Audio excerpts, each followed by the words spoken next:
Hello, everyone, and welcome to the Jeffrey Epstein Show. I'm your host, Bobbycapucci, and this is a morning update. So, as most of you know, I live in Las Vegas, and obviously our whole entire economy is based on tourism, entertainment, and good old fun for all. Well, that's not occurring in this city at this point, and now we are staring down the barrel at another lockdown that is probably coming our way Monday. And folks, I'm here to tell you that a second lockdown is going to be a backbreaker for Las Vegas. You see, the jobs that have been lost here are not just jobs. We're talking about careers, people who have spent countless decades in industries like entertainment, doing sound production, lighting production, stage managing, production in general. And now all of these people have been displaced. All of these people who didn't just have jobs, we're talking about careers, folks, six-figure careers in some cases. Now all of these people are being forced out of their jobs, are being forced basically into poverty. Who the hell can live on $469 a week? That's what the top-end unemployment payoff here is in Nevada is. A measly $469 a week. And that's what they expect people to live on? People that were making $150,000, $200,000 a year? And yet these disgusting bastards in Washington, D.C. are still busy with their own political theater. They can't even find it in their hearts to get together and hammer out some sort of stimulus deal to help Main Street. It's always about Wall Street, isn't it? And I'm sorry about this little bit of a rant here before the podcast today, but geez Louise, enough is enough. We're going to have to find a different way to go about things because locking down obviously does not work. And for the whole, well, we're a mask crowd. To be honest with you, here in Las Vegas, I don't think I've seen one person without a mask anywhere I've been, be it a store, a casino, or elsewhere. You can't even get into these properties without a mask. So there's a disconnect here. And to be honest with you, I feel like we're being bullshitted by a lot of people, folks. And I'm getting really, really tired of it. It's always the same group talking about stay home, save lives. Well, it's nice if you can stay home and work from home. Yeah, that's great. If you're not being affected financially, then hell, why not stay home, right? But what about the rest of us? What about the waiters? What about the busboys? What about the bartenders? What about the stagehands? What about all of those people that cannot work from home? Should we just say F them? Here's your $469 a week, a lot less than other places as well, by the way. Enjoy your life? Who the hell can live like that? And yet here we are, staring down the barrel of another lockdown in Las Vegas. Now, don't get me wrong. The disease is out of control. It's spreading, a lot of new cases, and it's something that has to be addressed. But there has to be a better way, is what I'm trying to say here. It's always all or nothing, and it's always politicized. There has to be middle ground. But yet, these jerk-offs in Washington, D.C. are way too busy grandstanding. They're way too busy trying to show their stripes for their political tribe. And meanwhile, the pain is severe on Main Street. And we're feeling it bad here in Las Vegas. I mean, me personally, right now, Carrie, as you all know, my girlfriend Carrie, she's a personal trainer. And one of the first places that's going to get shut down is the gym. I mean, they got it to the point now where they're really putting everybody up against it. So I don't know what's going to occur. And if this lockdown comes again and we're, who knows what's going to happen. But what I do know is this. There has to be a better way. And we have to stop the political infighting and the bullshit. And we have to navigate this path together. Enough with the BS. And it's time for some real talk, by the way, from the authorities. They've been dog-walking us through this whole entire thing. And frankly, folks, I'm tired of it. I want some straight talk and some real talk. No more political bullshit. All right, now that my rant is out of the way, today we're going to talk about the fact that Victoria's Secret has initiated a second investigation. Now, because the first one turned up so much, right? All of these internal investigations are just so fantastic, aren't they? It's a waste of money, a waste of time, and frankly, they're ridiculous. If you were really concerned about getting to the bottom of what occurred in your company, you would have a completely neutral body look at this. In fact, you turn over all of your information to the FBI and have them look at it. But it's not about getting to the bottom of what occurred with these internal investigations. It's about cover your ass, like usual. Well, their first investigation, bupkis. Now they're on to their second investigation. So let's jump into this article from the Daily Mail and see what sort of nonsense Victoria's Secret and their board is up to this time. Victoria's Secret board hire a second law firm to investigate owner Les Wexner's ties to Jeffrey Epstein after shareholder filed lawsuit complaining attorney behind company's first probe was too close to retail magnate to be independent. This is the scam, folks. Do you really think that Les Wexner, Mr. Power Player himself, Mr. Soft-spoken in public but behind the scenes, running things with an iron fist, isn't going to have a favorable attorney look into this shit? This is independent. Give me a break. Again, it's always about reading in between the lines with these people. And I told you the second that the investigation kicked off the first time it was bullshit, and this second one's bullshit as well. The only way we're ever going to get to the bottom of what happened at Victoria's Secret is if they're all subpoenaed and they all go under oath. And that could occur easily, folks. That could occur tomorrow. If they would simply hit these sons of bitches with some RICO charges. This article was authored by Luke Kenton. For the second time in just over a year, L Brands, the parent company of Victoria's Secret, has hired another law firm to investigate ties between its billionaire founder, Les Wexner, and the late convicted sex offender, Jeffrey Epstein. L Brands first enlisted the services of the law firm Davis Polk and Wardwell shortly after Epstein's arrest in July last year, when revelations about the influence over Wexner's fortune on how he may have used his link to the retail magnate to prey on women came to light. And obviously, we've been talking about Wexner and his connections to Epstein from the very beginning. We know that Wexner played a way bigger role than what the legacy media claims. We know that Wexner was more than just a quote-unquote client. And we know that Wexner most certainly isn't some bumbling old man who just had no idea what was going on. I'm just an old guy. I don't know what's going on here. Has anyone seen my cane? That's what they would have us believe. Like this man who built this empire, built this fortune, is some bumbling fool who doesn't even know who's in charge of his money. That's the picture they're painting for you, folks. Me? I'm not buying it.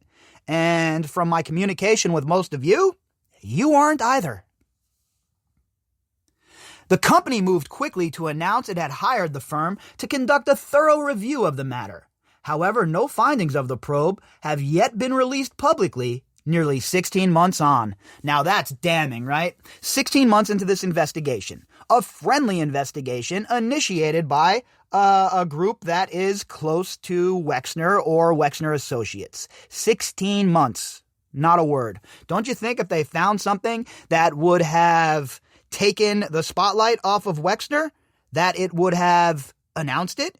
Don't you think if there was nothing there, they would have announced it? What the hell did Wardwell even find while they were doing this investigation? 16 months and we have nothing? Bupkis? Squat? Squangeal?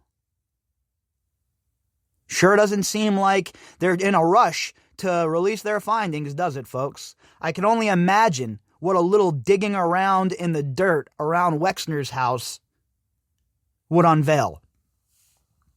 A number of former Victoria's Secret employees, including two who said they shared direct interactions with Epstein, told the New York Times they were never even contacted by lawyers, bringing into question the scope of the investigation. It was never an investigation, folks. It was something to throw you off the scent, to make you folks out there not pissed off anymore, to make it seem like Wexner and Victoria's Secret really cared about their relationship with Epstein and the effect it had on other people who were involved. They don't care about any of that, though. Just like the Royals, just like everybody else who's high profile around this case, it's all about the marathon defense. It's all about cover your ass. It's never about the survivors, and it's certainly not about justice. However, the Times understands that a second inquiry has now begun at the company following a lawsuit filed by a shareholder in May that complained Davis Polk was too close to L Brands to be independent and impartial. I said that when it first happened, so I'm wondering if this shareholder was maybe listening to the podcast. All right, probably not, but it's obvious, right? It is obvious that the inquiry by Davis, Polk, and Wardwell was way too close to Wexner. They were people that Wexner and company knew, and they had probably had a previous working relationship together. I don't know how many times I have to say it. When you get to the level of power that Wexner was at, and you're traversing those halls, it is inevitable that you're going to rub shoulders and bump up against other mega high-profile people such as these lawyers. And of course, these lawyers want to get on retainer, right? They want to have their hand out. They want to get involved in the gravy train. Everybody wants to, wet their beak a little bit. So it's pretty obvious that these so-called high-profile attorney houses are friendly with people like Les Wexner.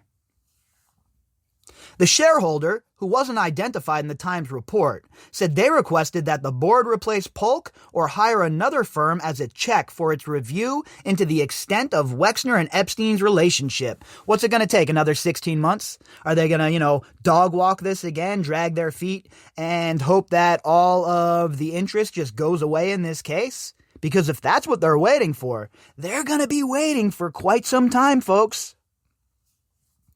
Last month, a number of current and former employees were then contacted by a new lawyer, Sarah K. Eddy, a partner in the litigation department of Wachtell, Lipton, Rosen, and Katz. Again, I'm certainly not a lawyer, and I'm not familiar with all of these high-profile lawyers. But when you have a company like Victoria's Secret, L Brands, and somebody like Les Wexner, you're going to be hard-pressed to find a law firm that does not have some sort of ties to people like Wexner or his circle. That's the point, right? That's all part of the scam and part of the con job. They know everybody, be it prosecutor or defense attorney. So when it comes to facing justice, well, they have many loopholes to navigate. They have many technicalities to exploit. While you and I, we're going to jail, believe it. Eddy reportedly informed the employees that she was commencing a separate investigation on behalf of L Brands board members, Chairwoman Sarah Nash and Ann Sheehan. The lawyer said her firm was investigating allegations raised in shareholder demand letters and civil complaints concerning, among other things, connections between L Brands and Jeffrey Epstein, an email obtained by the Times states. Well, here's their chance, right? We got Sarah Nash and Ann Sheehan, two women. You would think that they'd want to get to the bottom of this, right? And put Wexner on blast if that's the case, and he deserves to be on blast, which we all know he does. You would think that these two women would really be charging hard to make that occur. And while I hope that's the case, and while I want that to be the case, again, I remain a bit cynical. Until we see results, folks, I'm at the point where I'm cynical about all of these people. Shareholder complaints have also raised concerns about allegations of misconduct and workplace harassment at L Brands and Victoria's Secret. It's likely that Eddy's firm is also investigating those issues as well, according to the Times. Now, has any of these internal reports ever came back and been super damning? I don't follow all of this stuff very closely until this case, right? I was following geopolitical situations, what goes on in places like the Middle East, the situation in Armenia, stuff like that is where, that's where I cut my teeth. So I don't really follow cases like this for the most part, right, until this case. But how many times has one of these internal investigations turned up something damning? In my experience with geopolitical situations, very rarely. Nash, formerly of J.P. Morgan, and Sheehan, a corporate governance expert, joined the board last year following a request for investors to diversify its boardroom with fewer directors with personal ties to Wexner. Yeah, but how about J.P. Morgan ties? Wasn't J.P. Morgan in bed with Epstein funding him? Yeah, I think he was. What about Jess Staley? So again, it's all the same people, right? Like I keep talking about with the politicians, retreads. These people have all been working in other places, in the financial sector, et cetera, and somehow they always end up landing on their feet with another high-profile job. And these are the people we're relying on to provide oversight. These are the people we're relying on to perform these investigations. I'm sorry, folks, but I just don't buy it. The new investigation comes as the latest embattlement for L Brands and Victoria's Secret, just months after the pandemic thwarted the company's attempt to sell off the declining lingerie giant to a private equity firm. Now, that was the situation with Sycamore Partners that we covered, and they ended up backing out using the clause of the pandemic after Victoria's Secret was closing stores. So that was just a whole situation unto itself, right? Ever since Epstein was found dead in his Manhattan prison cell last August, 83-year-old Wexner has routinely sought to distance himself from the former financier, pedophile. Oh yeah, with the complicity of the mainstream media as well, right? The legacy media. Nobody's digging hard into Wexner. Just Google Les Wexner's name. Hardly any sort of articles, no exposés. Don't you think that he deserves a look as hard as Acosta got? Yeah, I think he does. So where's the Miami Herald? Where's Julie K. Brown kicking in some doors? But Wexner himself and L Brands have come under fierce scrutiny for allegedly ignoring rampant sexual harassment of the line's angel models and other misconduct within the company. Of course, the company was a shit show. You give Jeffrey Epstein the keys to the castle, and then you wonder why there is a culture of abuse and a culture of disrespect towards women? I don't think that this is a hard equation to figure out here, folks, okay? You have the founder of the company, Wexner, whose protege and buddy, Jeffrey Epstein, is one of the sickest bastards in the history of our country, and you wonder why? There is a whole entire culture of abuse and nonsense going on there? Yeah, I'm not too shocked. Along with his former right-hand man, former chief marketing officer Ed Razek, Wexner was accused of presiding over an entrenched culture of misogyny, bullying, and harassment, according to a February Times report. 100%. The whole company was a shit show. And we've had multiple people come out and say so. These girls were exploited. Their dreams were exploited. Their wants were exploited. And then they were thrown into a situation with a predator like Jeffrey Epstein. How in the hell is Wexner and Razek not partially responsible for that? The Times cited interviews with more than 30 current and former executives, employees, contractors, and models, as well as court filings and other documents. The report said that Wexner appeared to turn a blind eye to complaints that Razek harassed angels including Bella Hadid and seemed to do nothing about his former associate, the late sex criminal Jeffrey Epstein, attempting to recruit women. Of course he did nothing, because he knew about it and he didn't care. That was all part of Jeffrey Epstein's perk package, in my opinion. What, you thought that Wexner wasn't aware of the wolf in the henhouse? Of course he was. Again, I'm not going to accept that Wexner is some doddering old fool that had no idea what was going on around him and he was just bumbling around eating his pudding, okay? I'm not buying that.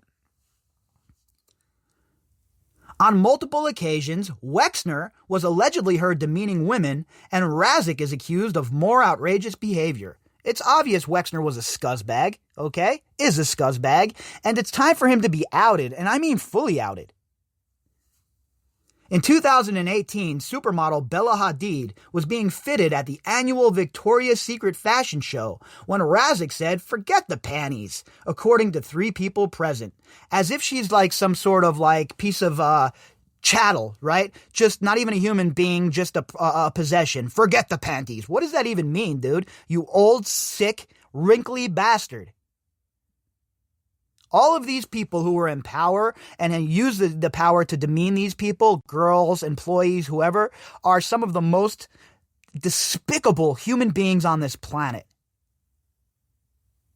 And for their behavior, I can't wait to watch the whole entire thing fall down around their ears.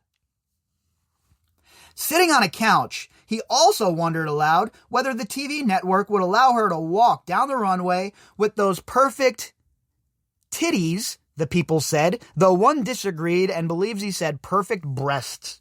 Either way, what is he even talking about? These are your employees, bro. Show a little bit of respect. This is a professional environment. These are models. What, you never saw a girl in a bra and panties before? What is wrong with these people? At the same fitting, Razik placed his hand on another model's underwear-covered crotch, 3 people said. That's called sexual abuse, you sick bastard. A human resources complaint was filed over Razik detailing more than a dozen allegations the Times reported. At castings, Razik sometimes asked models in their bras and underwear for their phone numbers. According to 3 people who witnessed his alleged advances, he urged others to sit on his lap. Boy, I got news for you. If this was my gal, my lady, and this son of a bitch asked her to sit on his lap, at 8, I'd be at his house at 9, talking about, "Bitch, this porch is mine," and smashing his face in. Maybe I'm from a different school. Maybe it's the Italian in me. But dudes like this, oh yeah, they get the business. Anyone who disrespects my lady is going to have a big problem with me. And disrespect at work is never acceptable. Wexner declined to comment on the allegations last year. However, Razik strenuously denied them, telling the Times, "The accusations in this reporting are categorically untrue, misconstrued, or taken out of context." And if you look at this guy, he's like 5'4", all right, completely dorky, would never ever have a hot lady ever in his life if he didn't have power or money, and was probably picked on by all the hot girls in school. So now that he's older and he's in a position of power, it's time to get his revenge. These people are sick, man, and they have no business being in the positions they're in my opinion. Wexner stepped down as CEO and chairman of L Brands in May, but the vast majority of Victoria's Secret leaders are still men who were either hired or promoted by Wexner. And this is what I talk about when I say the good old boys club, right? Just because Wexner's gone doesn't mean his people aren't there. There needs to be a full purge of this board. Among them is Stuart Bergdorfer, L Brand's chief financial officer for more than a decade, who was promoted to become interim CEO of Victoria's Secret in May. Employees at the time voiced skepticism over how his appointment would help to improve the company's culture. Now, I'm certainly not a employment specialist, okay? But if the culture is this bad, and this man has been part of that culture for a decade, don't you think you'd bring in somebody from the outside to change the culture? It's like having a shitty football team and losing a bunch of games, and you fire the head coach, but I'm going to hire the defensive coordinator instead. Why would you do that if the culture's screwed up? Go outside, there's a big talent pool, go get you somebody new. 2 years ago, Bergdorfer was reportedly involved in an extramarital affair with an L Brands employee. Of course he was. Folks, my advice, do not dip the pen in company ink, okay? Amidst the affair, flyers with their photos were reportedly placed over car windshields in the company parking lot with the words, "Hope you two can buy enough lingerie to make up for the damage you caused your families," accompanying the image. And while I don't really get too involved in that kind of shit, look, is it scummy to cheat on your chick? Of course. Is it scummy to cheat on your dude? Of course. But when it comes to that sort of personal situation, I try to not be too judgmental because guess what? Everybody's living their own battles, right? And when it comes to your personal life, it's not my business, frankly. But when you have people like this who are in positions of power and they're expected to be leaders, they can't have this sort of shit hanging over them. Bergdorfer has to go. According to the Times, the matter was never addressed internally. Bergdorfer and the employee who left the company last year later married. Until last year, Wexner enjoyed a stellar reputation as the longest-serving CEO in the S&P 500 and was regarded a major force in helping to shape the American mall. However, the unearthing of his ties to Epstein have since tarnished his public image. Well, the unearthing happened a long time ago, and the legacy media is just jumping on board. But we know that Wexner was a huge part of Jeffrey Epstein's life. He was the first man, besides Robert Maxwell, to really offer up that dough. And we know that Wexner is not this doddering old man, not this happy-go-lucky, pudding-eating old dude, okay? He's wheeling and dealing behind the scenes, and he is a lot shrewder and smarter than you could possibly imagine. Epstein, who ran a purported hedge fund, never had any publicly disclosed clients as a money manager other than billionaire Wexner. Last year, Wexner accused Epstein of misappropriating vast sums of his fortune while managing his personal finances and said he had cut ties with Epstein a decade prior. I know now that my trust in him was grossly misplaced, and I deeply regret having ever crossed his path, Wexner wrote in a letter to members of his charitable foundation, which focuses on the development of Jewish professional and volunteer leaders. Such BS, right? It is such BS. You knew what Epstein was from the jump, Mr. Wexner. And you willingly supported him and propped him up as he moved his way through the so-called polite society circle. Wexner is also known to have passed on some of his major assets to Epstein, including the Manhattan mansion where he hosted his infamous parties, a private plane, and a luxury estate in Ohio. For over a decade, from 1995 through 2006, Epstein lied to aspiring models that he worked for Victoria's Secret and could help them land gigs according to the Times. Well, I don't think it was a lie, honestly. He was in charge of the finances for Les Wexner.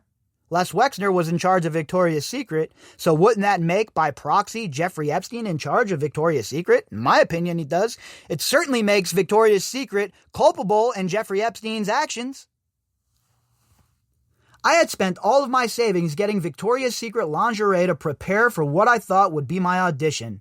A woman identified as Jane Doe said in a statement read aloud last year in a federal court hearing in the Epstein case. But instead, it seemed like a casting call for prostitution. I felt like I was in hell, she said. 3L Brands executives told the Times that Wexner was alerted to Epstein's sick and predatory behavior as early as the mid-1990s. But there was no sign he ever took action.